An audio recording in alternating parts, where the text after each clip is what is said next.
नमस्कार, डिली 24 भारत देख रहे हैं आप। हमारी खास पेशकश रक्षाबंधन की कथा में आप सभी का स्वागत है। मैं हूं आपके साथ सुरभि राज। रक्षाबंधन भाई और बहन की पवित्र रिश्ते का प्रतीक है। इस दिन बहनें भाई की कलाई पर रक्षा सूत्र बांधकर उनकी दीर्घायु की प्रार्थना करती है। भाई इस दिन अपनी बहनों को प्यारे प्यारे उपहार देते हैं और उनकी रक्षा करने का वचन लेते हैं। रक्षाबंधन को मनाने की शुरुआत कैसे हुई, इसको लेकर कई पौराणिक मान्यताएं प्रचलित है।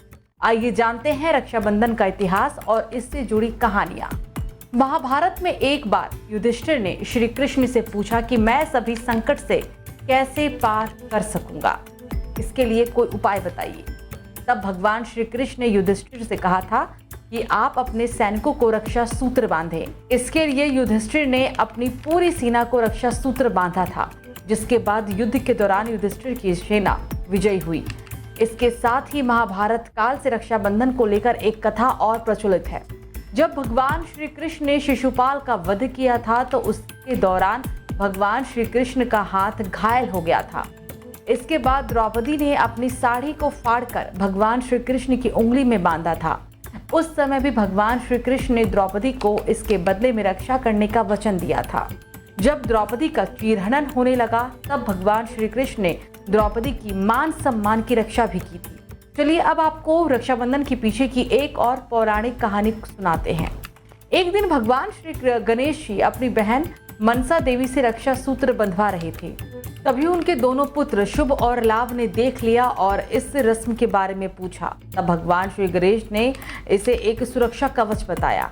उन्होंने बताया कि ये रक्षा सूत्र आशीर्वाद और भाई बहन के प्रेम का प्रतीक है। ये सुनकर शुभ और लाभ ने अपने पिता से जिद की कि उन्हें एक बहन चाहिए और अपने बच्चों की जिद के आगे हार कर भगवान गणेश ने अपनी शक्तियों से एक ज्योति उत्पन्न की और अपनी दोनों पत्नियों रिद्धि सिद्धि की आत्मशक्ति के साथ इसे सम्मिलित किया। उस ज्योति से एक कन्या संतोषी का जन्म हुआ और दोनों भाइयों को रक्षाबंधन के मौके पर एक बहन मिली। एक और पौराणिक कहानी के अनुसार मृत्यु के देवता यम अपनी बहन यमुना से 12 वर्ष तक मिलने नहीं गए। तब यमुना दुखी हो गई और अपनी माँ गंगा से इस बारे में बात की। माँ गंगा ने यम तक ये खबर पहुंचाई कि यमुना उनकी प्रतीक्षा कर रही है और ये सुनते ही यम अपनी बहन यमुना से मिलने के लिए आए। यम को देखकर यमुना बहुत खुश हुई और उनके लिए बहुत सारे व्यंजन भी बनाए। यम ये प्रेम भाव देखकर बहुत खुश हुए और उन्होंने यमुना को मनचाहा वरदान मांगने के लिए कहा। इस पर यमुना ने उनसे ये वरदान मांगा कि यम जल्द ही फिर से अपनी बहन के पास आए। यम अपनी बहन के स्नेह को देखकर बहुत खुश हुए।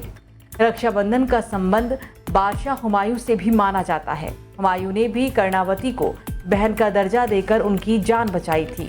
मध्यकाल में राजपूत और मुस्लिमों के बीच संघर्ष चल रहा था। रानी कर्णावती चित्तौड़ के राजा की विधवा थी। रानी कर्णावती को जब बहादुर शाह ने मेवाड़ पर हमला करने की खबर मिली तो वो घबरा गई। कर्णावती बहादुर शाह से युद्ध कर पाने में सक्षम नहीं थी, लिहाजा उन्होंने प्रजा की सुरक्षा के लिए हुमायूं को राखी भेजी। तब हुमायूं ने राखी की लाज रखी और मेवाड़ पहुंचकर बहादुर शाह के खिलाफ युद्ध लड़ा। हुमायूं उस समय बंगाल पर चढ़ाई करने जा रहे थे, लेकिन राखी की लाज रखते हुए वो रानी कर्णावती और मेवाड़ की रक्षा के लिए अपने अभिमान को बीच में छोड़कर आ गए। हालांकि इतिहासकार इस कहानी को मिथ्या बताते हैं। इस खास पेशकश में फिलहाल मेरे साथ इतना ही। आप देखते रहिए डिली 24 भारत।